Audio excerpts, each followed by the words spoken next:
This is an oral history interview with Jim Leavelle for the National Law Enforcement Museum.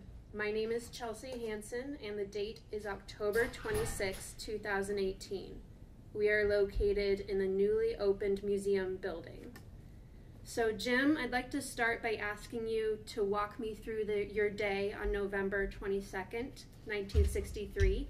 What were you doing when you first heard that President Kennedy had been shot? Well, on the day that Kennedy was shot, my partner was on vacation, and I had no partner. There's one deal that my captain does not want to do, and that is put one man on a stand somewhere where, in this particular case, he picked corners where there might be some problem, and he wanted two officers to stand to go there. And so I didn't get any assignment. He when he come to me, he gave all the other officers assignments. He told me, he said, well, since your partner's on vacation, you can just stick around here and do whatever you need to do and whatever. And so I thought, well, boy, I got a deal here today. I'm just like a day off. I can go and come as I'd like. I won't have to worry about anything. But what really happened was I ended up right in the middle of everything. It got dropped in the middle. To make it may be a little bit drawn out, but after everyone went on their ways, I just the lieutenant and I was there at the time.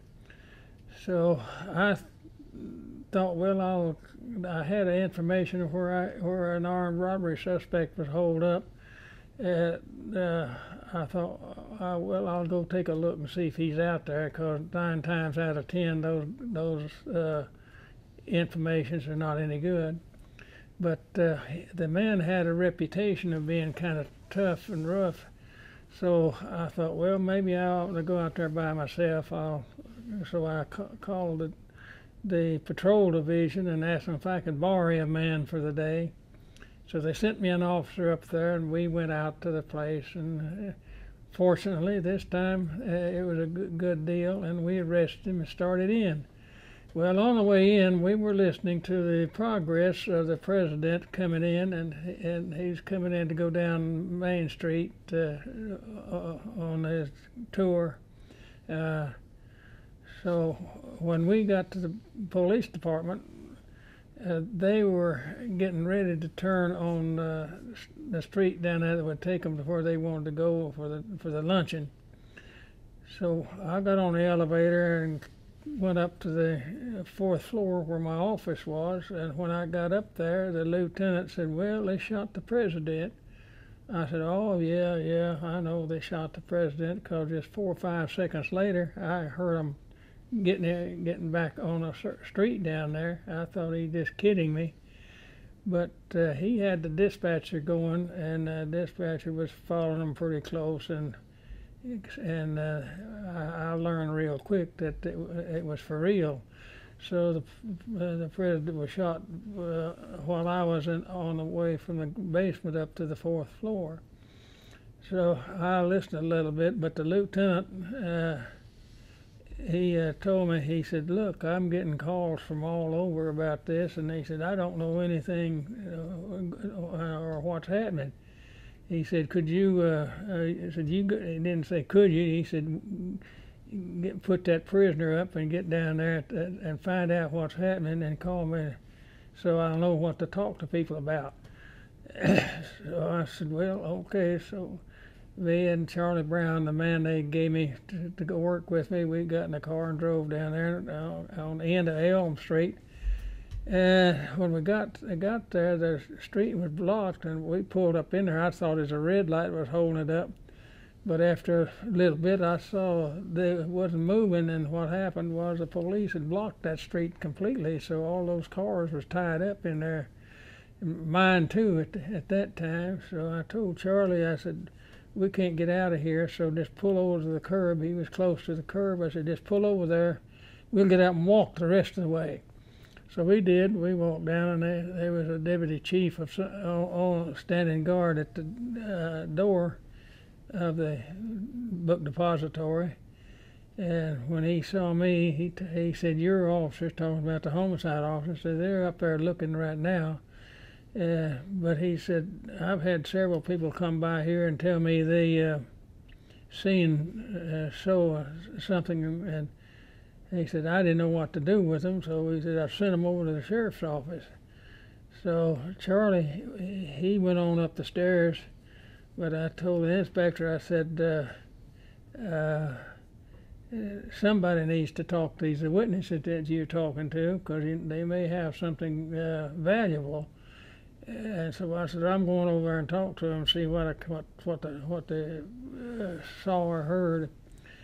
So I went over there, and the sheriff's show-up room where they meet, there was about 17 or 18 people in there, and there wasn't nobody there but the sergeant with the sheriff's department, and he was kind of overwhelmed with all those people coming in on him and not knowing what to do. And he said, when I walked in, he said, "Hey, I got all of your witnesses here. What do you want me to do with them?" I said, "Well, I'll tell you what I need. I need statements from them. Do you think you could get your men in to take some statements?" "Oh, yeah, well, I can do that." So he got on the phone to his dispatcher and tell him to start rounding up the deputies to come in.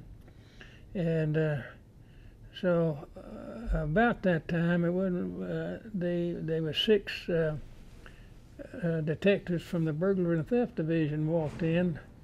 And they said, "Jim, we were sent down here to give you a hand. Said, what do you need for us to do?" And I said, "You're just exactly what I need. You're all very experienced in taking statements and whatever." I said, "These people here have seen something, or people said something to them one way or the other that might be important." And I said, "Scatter out there at those desks and take statements from them.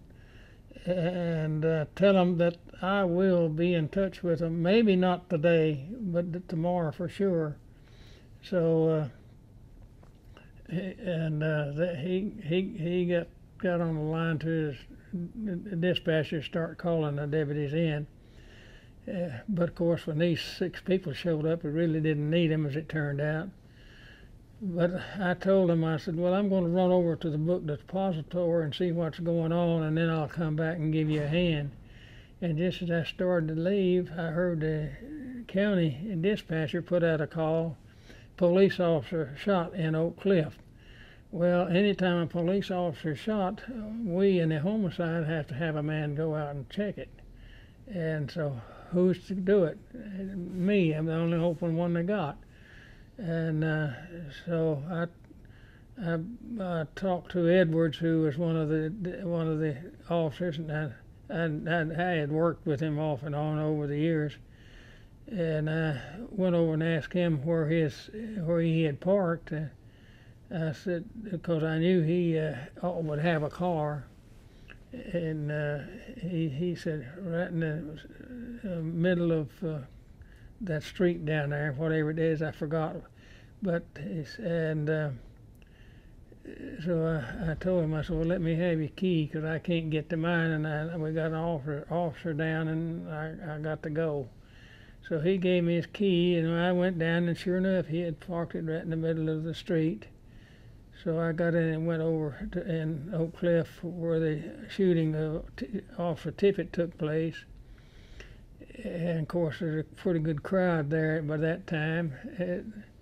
And the officer that had got the call on it, who is supposed to take control of a scene like that when he gets the call on it, and not let people run amok in it, but in this case he had not. In fact, well, when Oswald, as it turned out, when Oswald finished shooting Tippett, he walked back. I had 4 witnesses. I never had 4 witnesses before on a murder or since. But there's a lady standing just the width of the street, right in front of them, and right behind them by about 25 feet was an apartment with two sisters in it, and they heard their first shot, and they run to the door, and they saw Oswald shoot the three shots on it. And the way they described it was that Oswald went into the stance he'd been taught while he was in the Marines, in the stance, and he hit bang, bang, bang, bang, bang 4 times. He didn't go up or down with him. He kept his hand right. And then when he finished, he turned around and started out, and they were in this apartment right behind him, and they started out, but there was a cab driver parked under a shade tree just a short, about 40 feet over there, and eating his sack lunch. Well, he had seen nothing. Wasn't nothing between there for him. He could see the whole thing as it happened, and so when he started walking over towards his cab, he said, I got scared he's going to hijack me and take my car. So he said, I got out and run around and hid behind my car. But he went right on crossed, and he crossed an open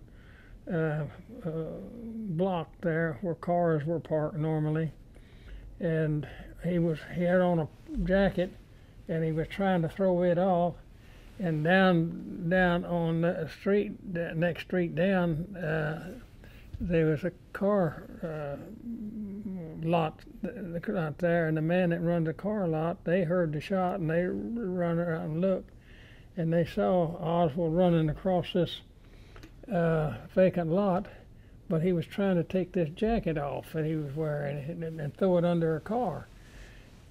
Of course, it didn't go all the way under, and when he told us what was there, well, we recovered the jacket, and it turned out to be a good piece of evidence. It turned out that his jacket, and his wife later identified it for me as his, and of course what he realized that he would be described as wearing a tan jacket. So that's the reason he's getting rid of it. So, but getting back to where he was at the time of the shooting, like I say, there was a lady just the width of the street across had a full view, and then the two sisters had the full view, and then the cab driver had a full view of it. I never had such good witnesses in my life on a deal. But after I got things settled there, and I told this officer that he had screwed up when he got there. He had picked up those fired shells off the ground, and I told him, I said, officer, don't you know you're not supposed to do that when you come up on this scene?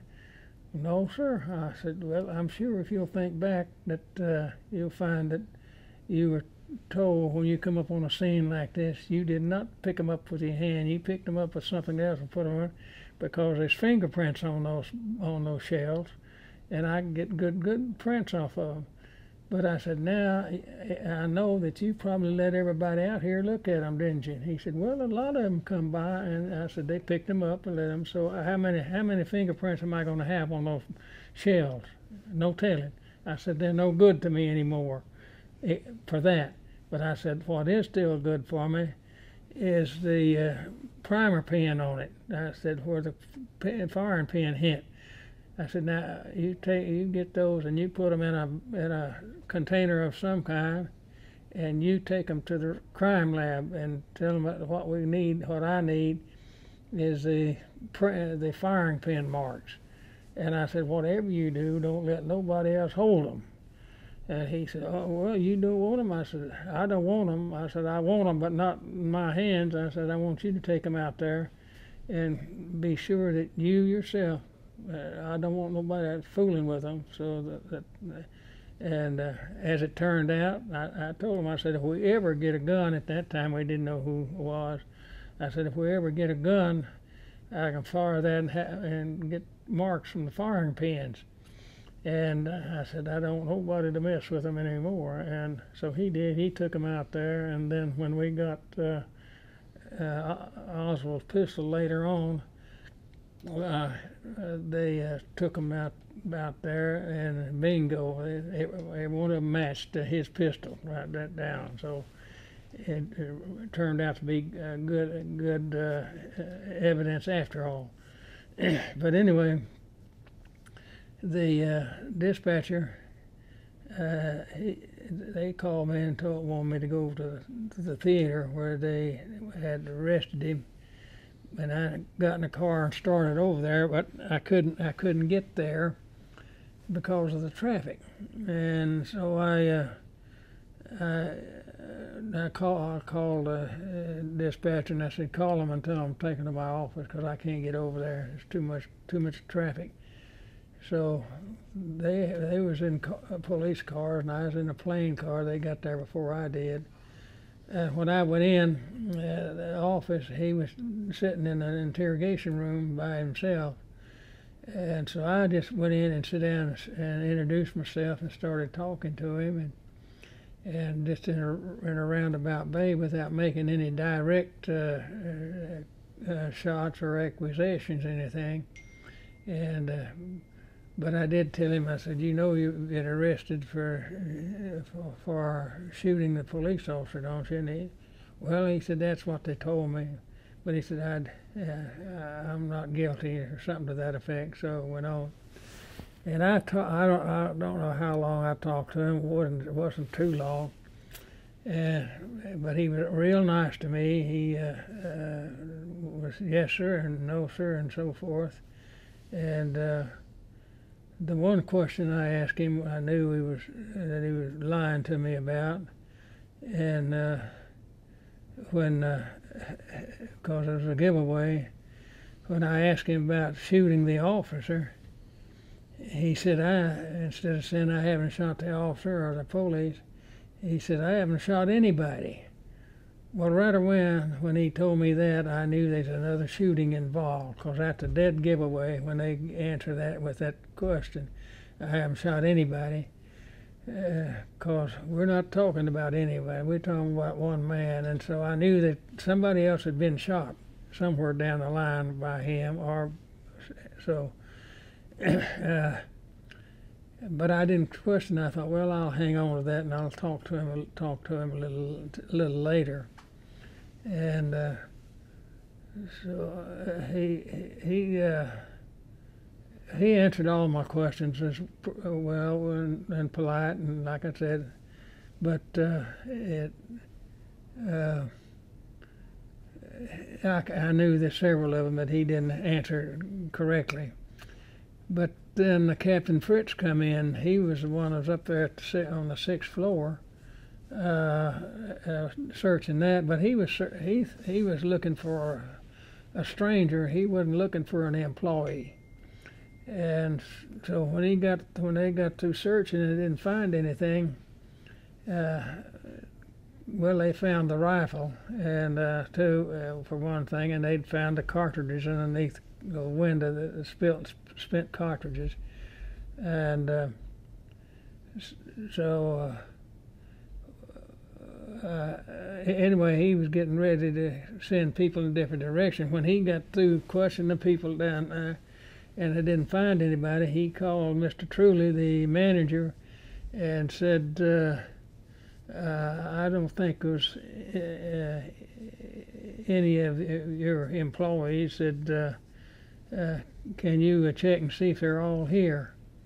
And so he said, oh, yeah. So he came back in a little bit, and he said, well, Oswald's the only one missing, and he don't have permission to be gone. Well, that set the cap off in a hurry, because right then he said he thought he had the right man. So he said, give me his address. I'm going to go check it out. And they gave him the address, and his group went out to that address. And lo and behold, Oswald didn't live there and hadn't lived there. And but that was the address that he had given them. So that set the captain on fire. He knew he had the right man then, so he come buzzing in there, getting ready to send people in different directions to look for Oswald.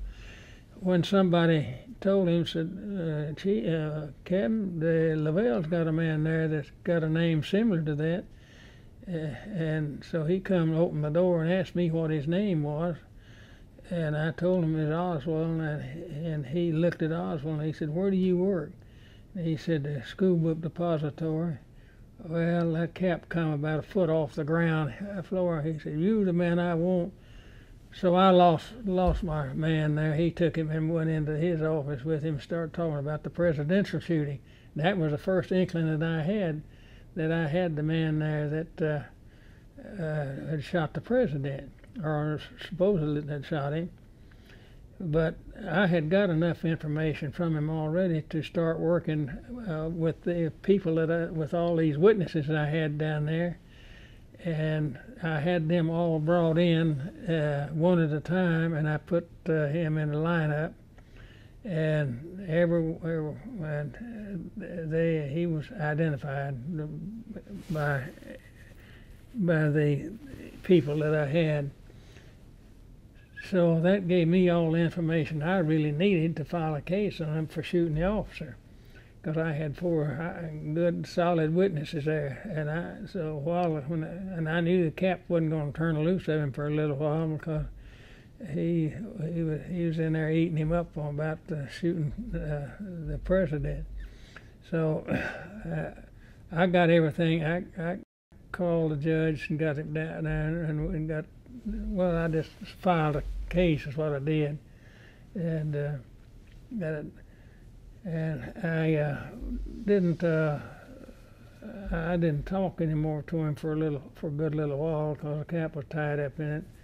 But the captain was, when he would want to rest or something, or had something he wanted to check in between, he have someone take him back upstairs and put him in the cell. Well, I didn't have anything to do with him there, except that one time as I walked by the captain's office, he was through talking to him, and he only had one detective there. I don't know where the other wandered off to, and they wanted to send him back upstairs. So I told that other officer, I said, "Well, I'll help you take him upstairs." So we got him out. But what I don't want to neglect to tell you here, when the president was shot the day before, of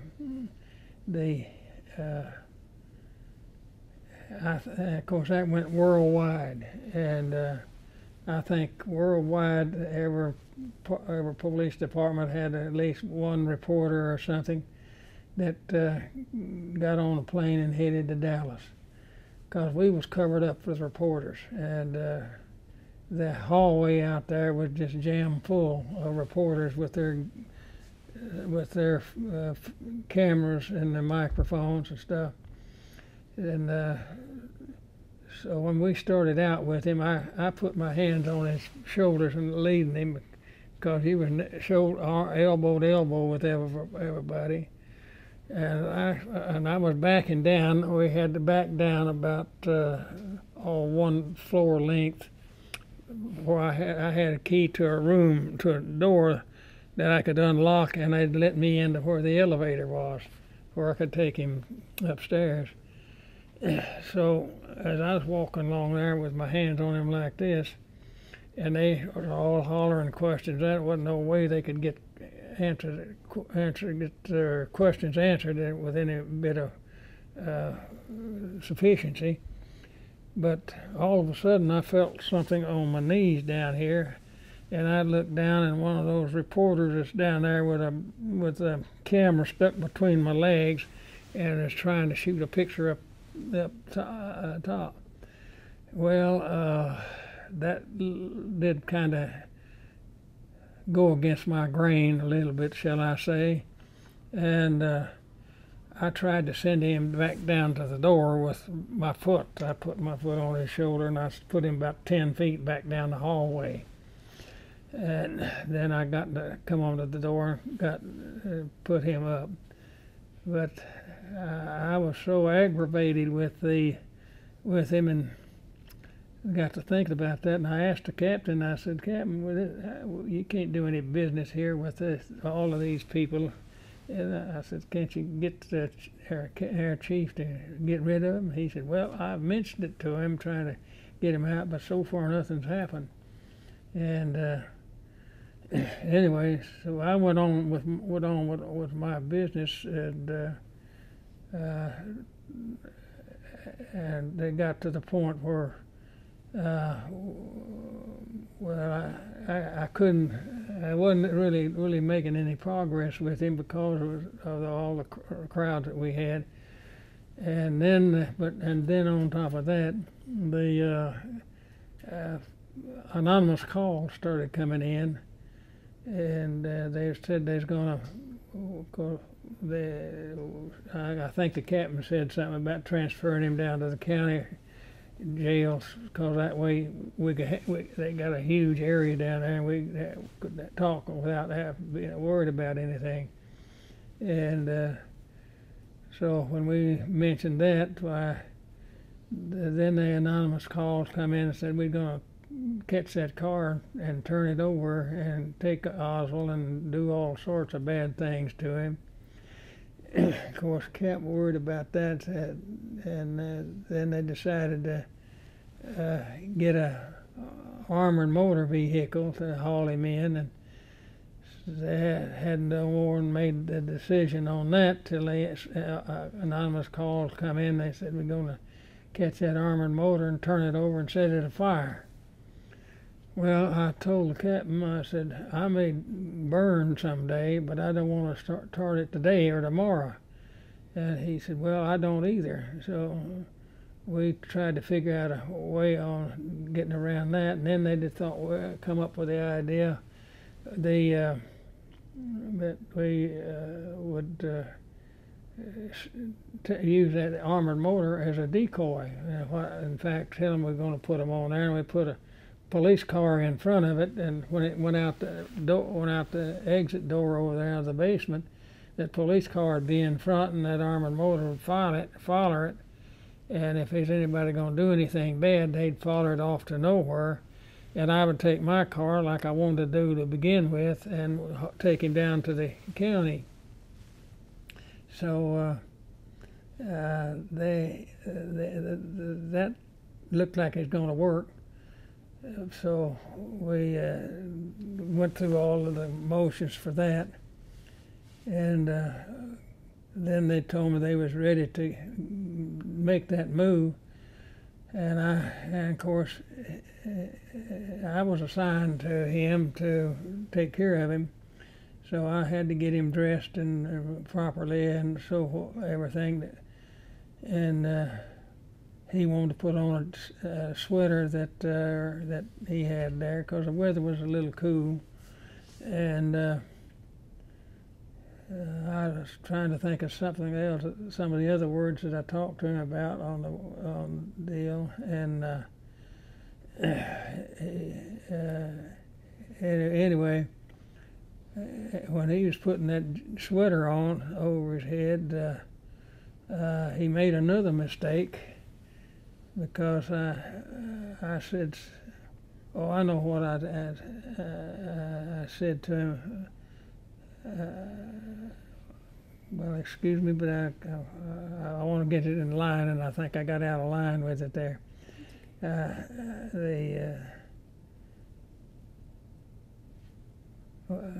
I'll have you cut that out, that part about that.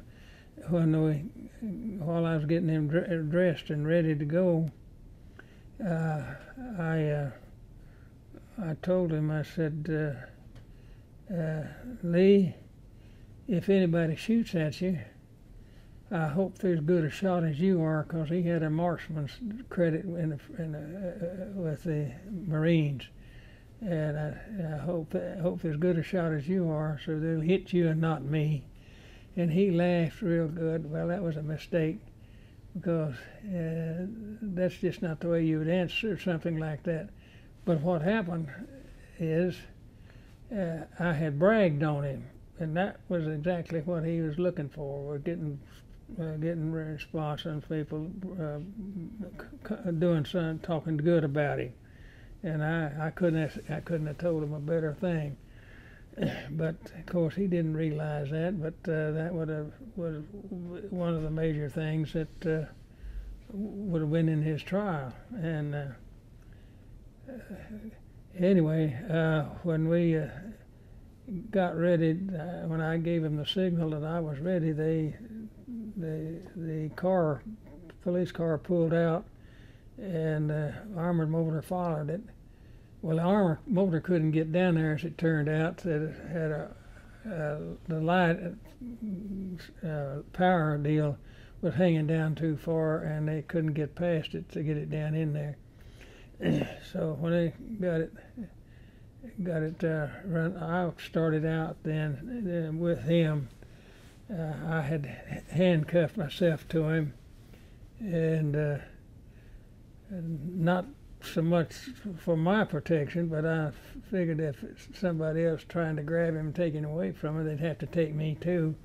And I wasn't going to go easily, so they was going to have a little problem there. So that was the purpose of me handcuffing myself to him.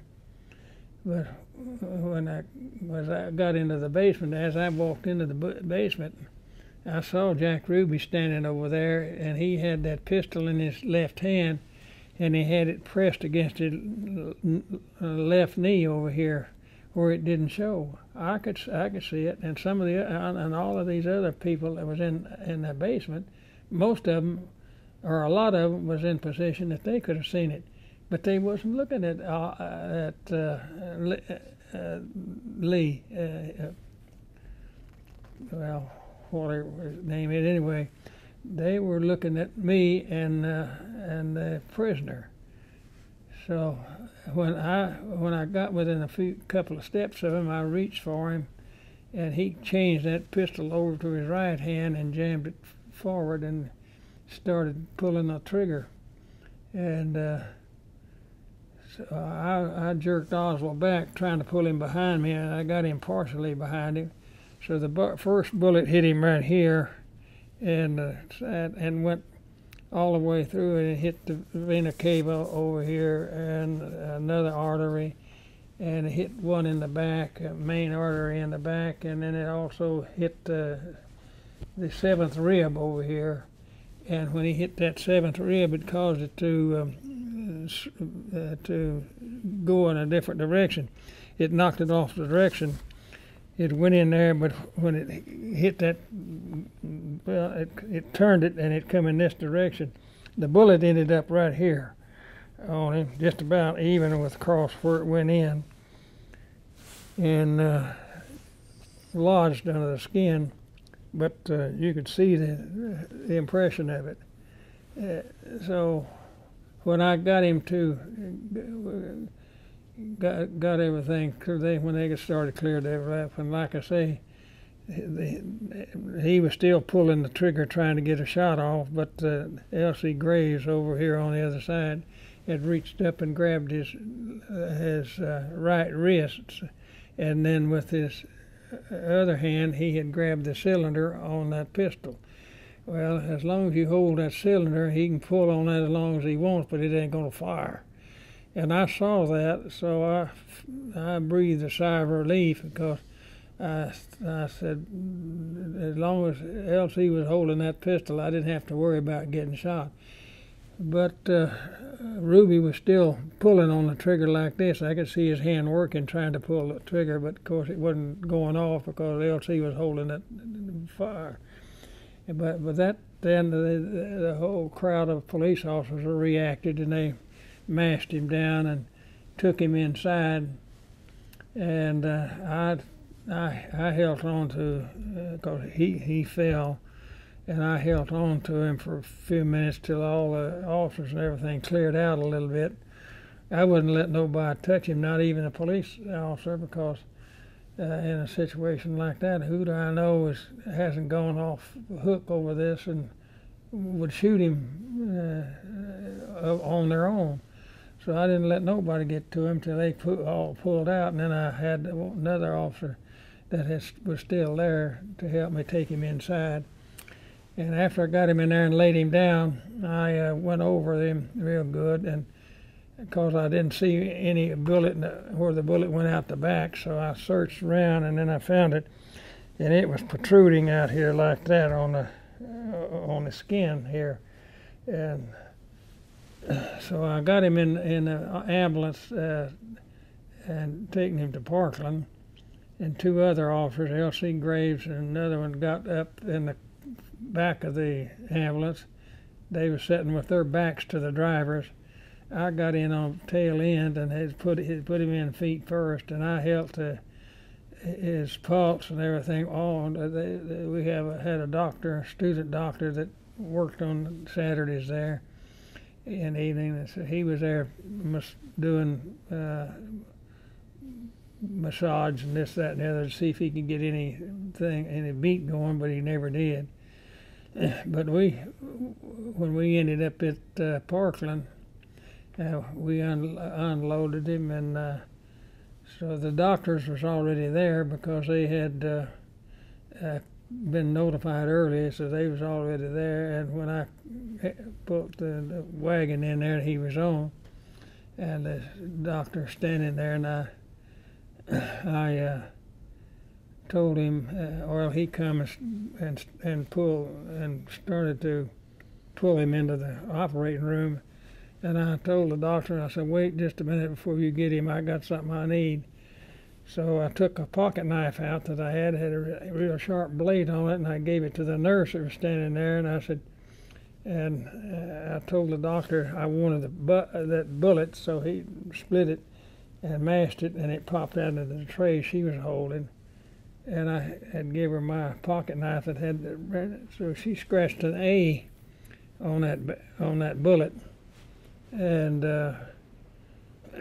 so that was testified to identify the bullet that killed him, and then the doctor took it on in there. And of course, I had the two officers with me, and I had one of the officers. I told him, I said, you go in there in the operating room and stand by, just don't get in their way. And I said, if he should regain consciousness or something, there may be something you can ask him. And but I said, and then I told the other officer, I said, I want you to stand outside here and see that nobody gets in there. And I don't care who they are, nobody. And I said, especially the Secret Service. So he. Because a lot of people didn't know then that it was not a violation of the law to shoot the president, and it was a violation of the law to threaten him, federal law to threaten him, but it was not against the law to kill him. Fine setup. So anyway. While they were doing that, and I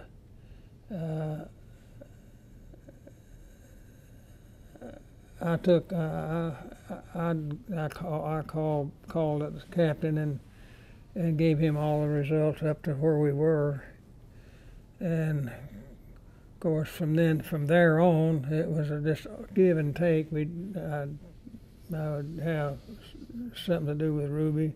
Well, the next day. This might be interesting.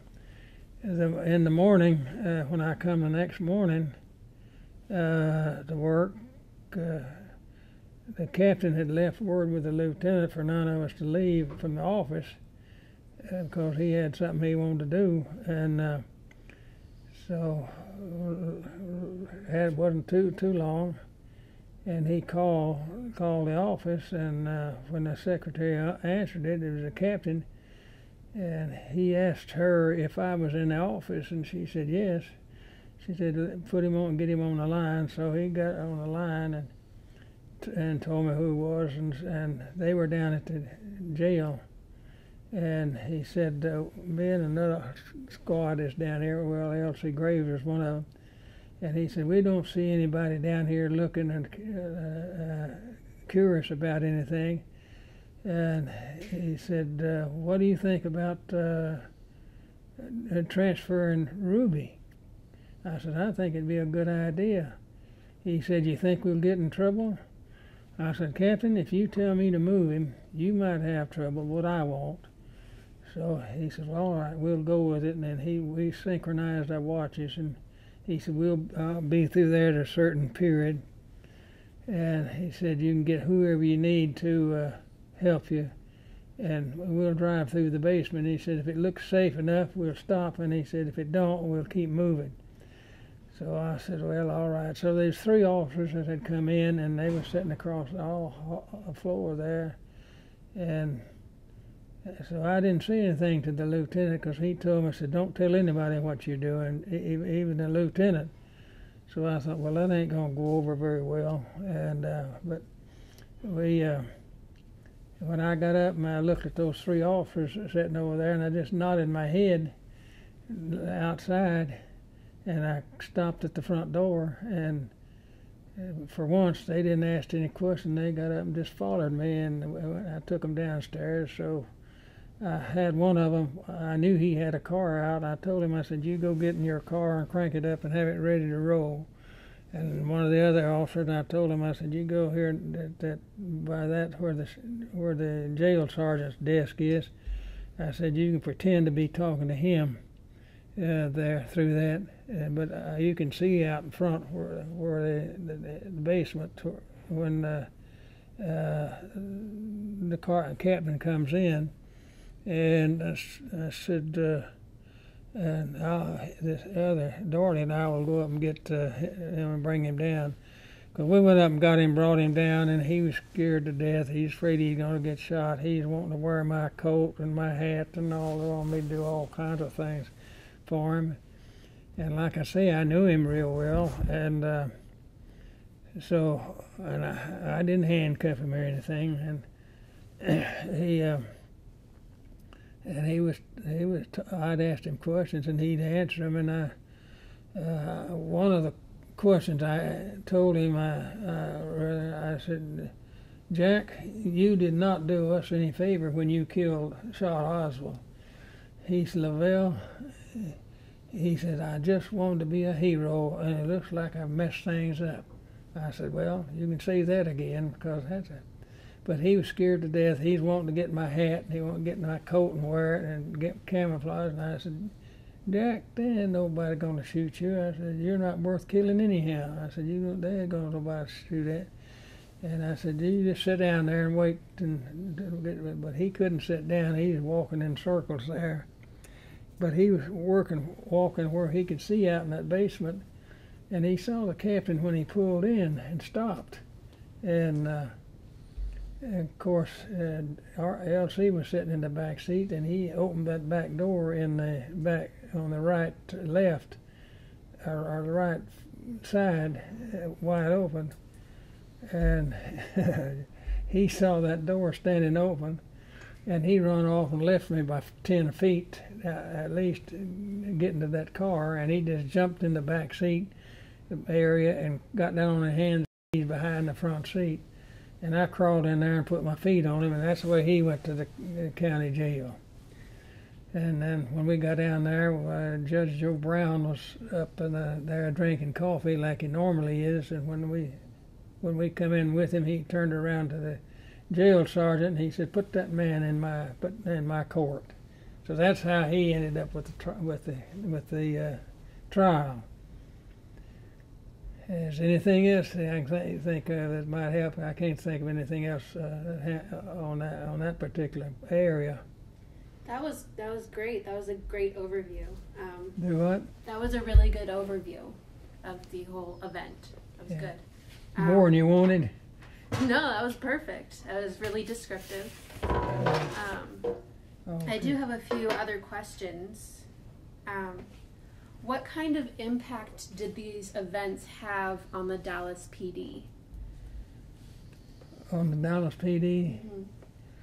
Well, the worst part about it, I think, was that people would say, "Well, how did y'all let him get in there and kill him and stuff like that?" As though we deliberately let him get in and stuff like that. And of course, we'd tell them it wasn't a question of turning our back and letting him get in. It just the circumstances of the situation at the time. We thought we were safe in there, and of course one of the things that I asked Ruby, asked him how he got in the basement, because people were accusing us of leaving, because we knew him so well, that we let him in there, and telling them that we didn't do it didn't have any effect on him. But how that happened, he did clear that up, which was good. When they changed their deal on the safety of it, and they were going to use that armored motor as a decoy, they couldn't get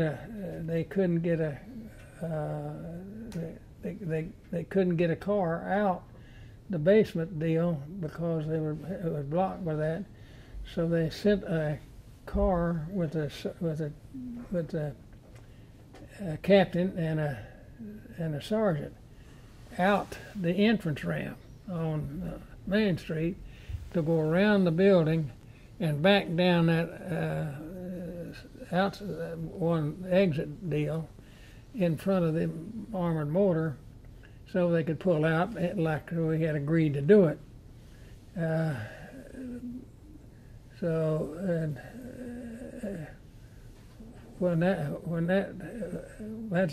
the only way we could get a car in there, and so when they pulled out, why they just assumed that was what that we let them do it, but it wasn't. And I checked. That's another thing that I asked Ruby how he got in there, and he said, and of course we had the record of that. I said, how did you get in there anyway? Because people were saying we let him in and all of this, and he said that he had these dachshund dogs that, of course, and he had left them in the car when he went down there that morning because he'd got a call from one of his girls over in Fort Worth wanting him to send her some money. So he went down to the Western Union, which is on the other end of the block from the jail, and went in and sent her I forgot how much money, but which is immaterial. But when he come out, he said he looked up there because he knew the transfer was going to take place, and he said, and we only had one man on that entrance ramp to protect it. He said, I thought I'd walk up there, and he said, I knew they wouldn't let me in, but he said, I thought I could look down the ramp and see something. So he said, just as I approached that area, here come a car out driven by a captain and a sergeant. And that was the one that was sent out to go around and do the lead.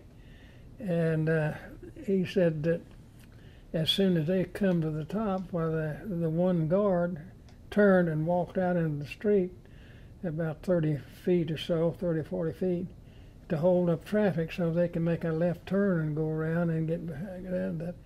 And he said as soon as that officer turned his back and started out, I just darted behind the car, went right down and mixed with the group and worked my way to the back. Just as simple as pie. And so it was, of course, some people then started arguing with me about, that was a faked up deal or something.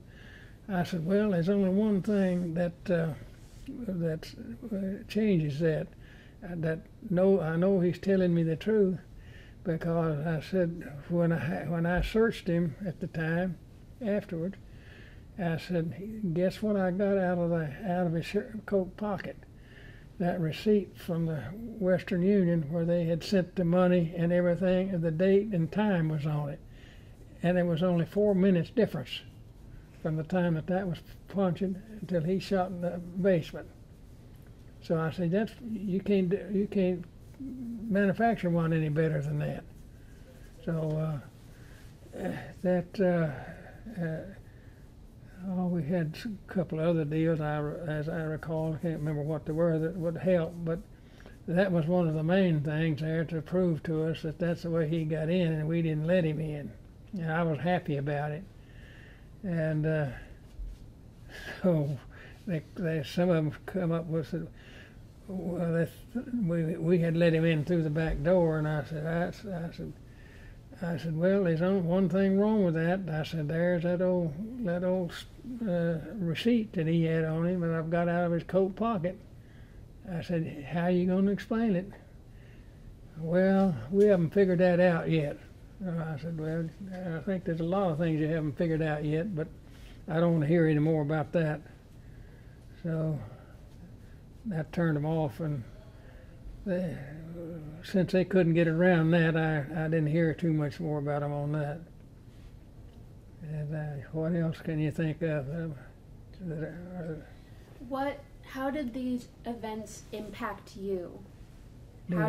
What effect did these events have on you?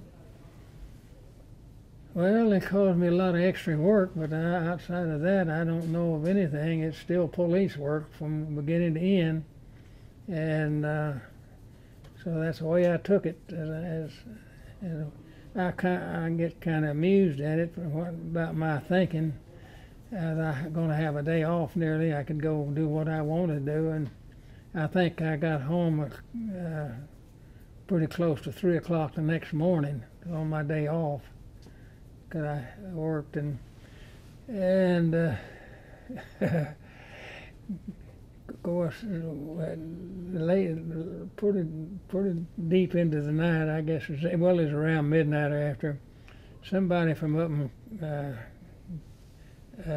one of the northern states called, and he said, well, officers, y'all not sure whether he was the one that done that shooting.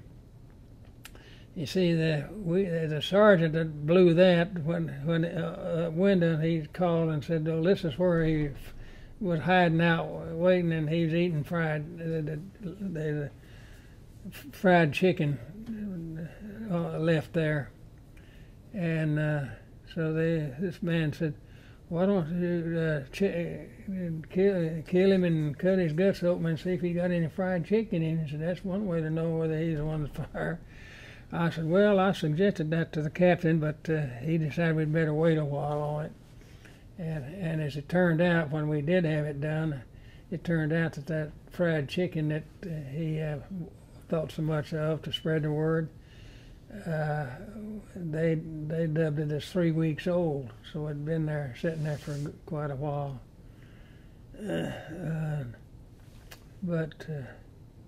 That kind of eliminated that area from what. Great. Is there anything else about those couple days that you want to share? Well, there was so much going on, but nothing. I'm sure there were some other things that I can't think of right now, but that's the ones that I can think about that I get on my day off. I thought I was going to have a day off. I spent a day and a half there, and but as it turned out, I was assigned both of the murder victims, and Tippett and Oswald. That too is another number. Here I thought I was going to have a day off just about, and I ended up with the murder of a police officer and the murder of somebody else, all assigned to me. So you never know what you're going to get when you go to work. And I can't think of anything right offhand. That I'm sure there's some other things happened that would be worthwhile, but right offhand I can't think of it. Perfect. And I tried to give that to you as best as I remembered it. It was was really, really interesting. Uh-huh. Thank you so much for sitting down with us. This was really Uh-huh. great.